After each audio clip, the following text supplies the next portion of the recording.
दोस्तों, भूगोल की श्रृंखला में आज हम पृथ्वी की गतियाँ पढ़ेंगे और इसमें जानेंगे कि उपसौर और अपसौर क्या है, दिन और रात कैसे हो जाता है, इसके बारे में जानेंगे। चलिए देर न करते हुए शुरू करते हैं। देखिए, ये जो है ये हमारी पृथ्वी का ऑर्बिट है, कक्ष है जिस पर पृथ्वी घूम रही है। ये पृथ्वी है और ये सूरज है। हम देखते हैं कि पृथ्वी जो है सूर्य के चारों ओर एंटी क्लॉकवाइज ये चक्कर लगाती है, हम पढ़ चुके हैं। तो जब पृथ्वी जो है हम जान गए 365 दिन 6 घंटे में जो है सूर्य का एक चक्कर लगाती है। लेकिन यह चक्कर एक बिल्कुल गोलाकार ऑर्बिट पर नहीं होता है, ये एक अंडाकार ऑर्बिट पर होता है। देखिए, सूर्य यहाँ फोकस पर है। यहाँ जब पृथ्वी है तो सूर्य से नज़दीक है, और यहाँ जब पृथ्वी है घूम घूम के जब यहाँ पहुँच रही है तो यह सूर्य से दूर है। लगभग 94.5 मिलियन मील्स है, और लगभग ये 1.5 मिलियन मील्स है।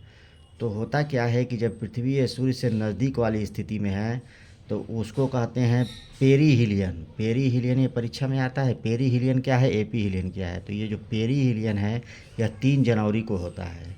इसी जब पृथ्वी जब घूमते घूमते यहाँ पहुँच जाती है तो सूर्य से देखिए काफ़ी दूर हो जा रही है, और इसको हम एपीहिलियन कहते हैं।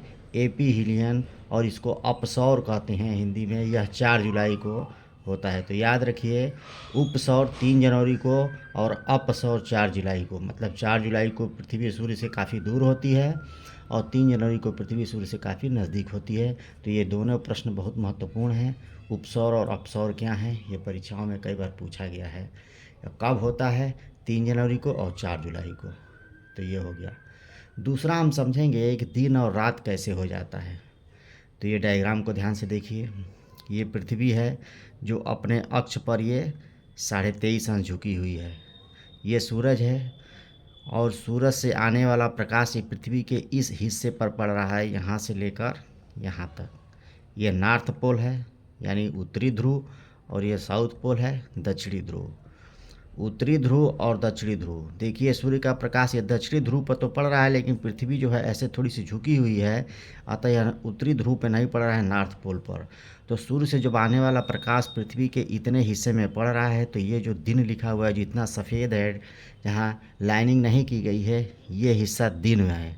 और जो पृथ्वी के जो सूर्य के इस साइड में है वो क्या है, ये इधर वाले हिस्से में रात है। चूँकि इधर तो ही प्रकाश छेद के तो इसको पार जाएगा नहीं, तो इसलिए यहाँ से यहाँ तक की जो स्थिति है रात है। जब यही पृथ्वी अपने अक्ष पर घूमते हुए इस साइड जब आ जाती है तो इधर दिन और इधर रात हो जाता है।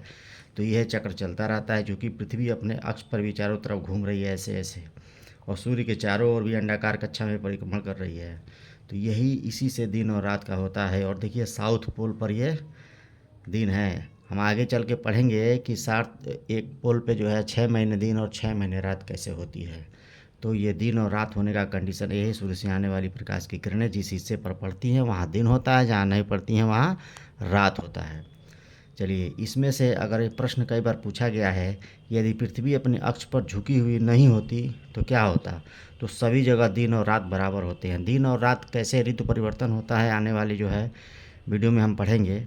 यदि किसी सूर्य की अगर पृथ्वी सूर्य की परिक्रमा नहीं करती तो क्या होता, एक ही गोलार्ध में हमेशा दिन होता, और दिन और रात जो है एक गोलार्ध में बड़ा होता और अगली गोलार्ध में छोटा होता।